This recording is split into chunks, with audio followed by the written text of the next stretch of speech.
Welcome to Around the Campus podcast. Today we have Rowland in the studio, and it's the day after Thanksgiving. So how was your Thanksgiving? It was pretty good. I spent 6 hours of it working, but I'll take the double pay. Right. Had some good chicken, ham, turkey afterwards, mac and cheese, all that good stuff. All right, great. Now, Rowland was in our broadcast media program, and what kind of turned you on, or how did you find out about the CSB Media Arts Center? I was at ESPN until 2017, and then I just been working kind of just regular jobs just to pay the bills the last 5 years. So I decided I wanted to go back to school to just sharpen up my skills and relearn some things that maybe I may have forgotten before going to apply for jobs back in the field again, because I was in the field for 15 years and then out for 5. Right. So in your 15 years, what were you doing? I started in radio. Yeah. I was at WZMX in Hartford.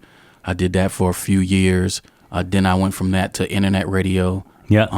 With I don't know if you know a hip hop group called the Yin Yang Twins from down south from Atlanta. Oh, right, yeah. They had their own internet radio station. Oh, cool. So I was a part of that for about 7 years. Did you move down there? No.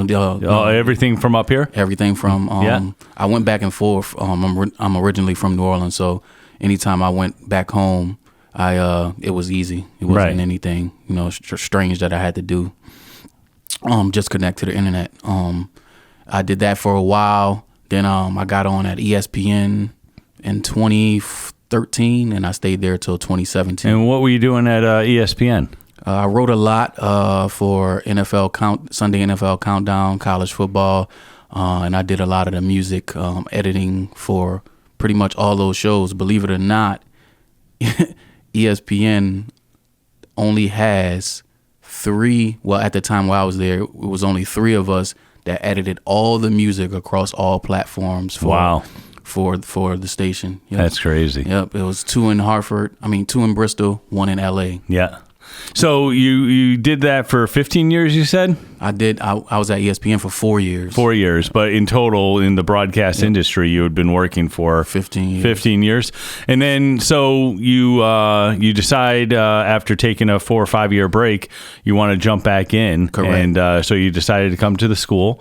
Yeah. And what did you think when you walked in the first time? When I walked in for the initial interview, and when you park outside, I was looking like, and then I open the door and it just like opens up to all these studios and all this great equipment. And I was like, oh, wow. Okay. So this is legit and official. Yeah. So I was like, okay, yeah, I'm in the right place. All right, cool. So you sign up, you come in, you take the class. How did it meet your expectations? It was great. Actually, the TV side I was much more interested in, even though I worked at ESPN where they have all TV everywhere. I wasn't on the TV side. Right. I was on the creative services side, so coming up with ideas and writing and music and all of that stuff. So I didn't get a chance to go on to the other side of the campus that much and see the TV and how to operate. So I was very interested in learning that kind of stuff, which was great. All right. And so you start taking the class, you meet people like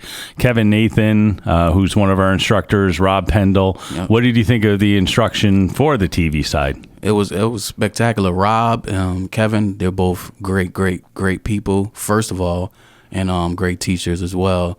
Rob is very, very hands-on, and you can text him anytime, and I texted him at 1 a.m. one time, and he got right back to me. I was like, oh, wow, I was expecting this when I woke up to the next morning. So those guys are very, very good. Kevin Nathan is great. We did a lot of work together, and he helped me out tremendously. So those great. Guys are good. And now you've had radio experience and doing sound and everything else. What did you think of the radio side of the program? The radio side was a lot of fun. We actually, because our group was so small, it was only 5 of us, we actually were really close and tight.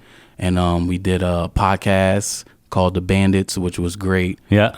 Which I produced all the audio imaging for.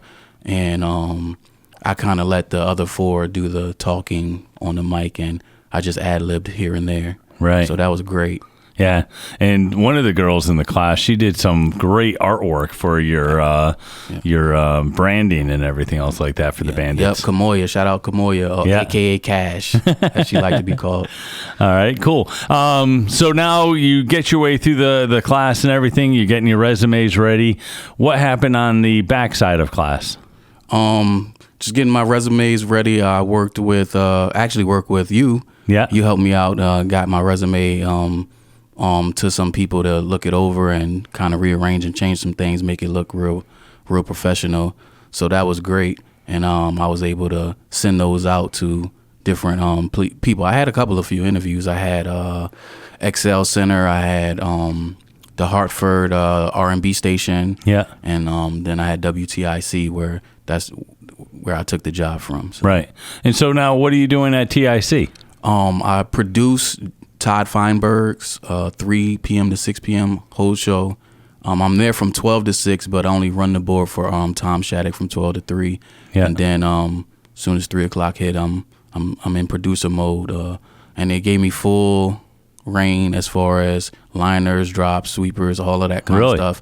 So I just really do what I want and run it by them. They haven't said no to anything I've produced yet. So yeah. Great. Yeah. All right. So things seem to be going pretty well over there. Yep. And is that where you were working yesterday? Yes. Yeah, doing double time? Doing a little double time. Yeah. All right. And how are you enjoying it? I love it, man, because I get to, first of all, I'm starting at a place where I could move up. Yeah. And also I get to produce things that I like. Right. So that's great. That's great. So let's say you're walking down the street and somebody says to you, hey, how did you get going into business once they find out that you're over at TICFM and you give a recommendation of the school? What would you say to them? I would say the school is great, man. It's worth it.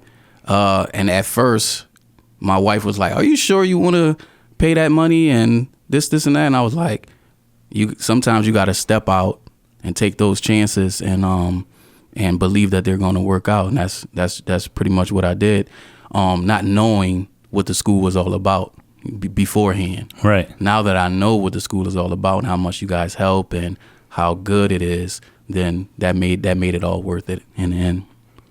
And so, you said that you were in the radio side, you had knowledge of audio, you wanted to pick up the video side.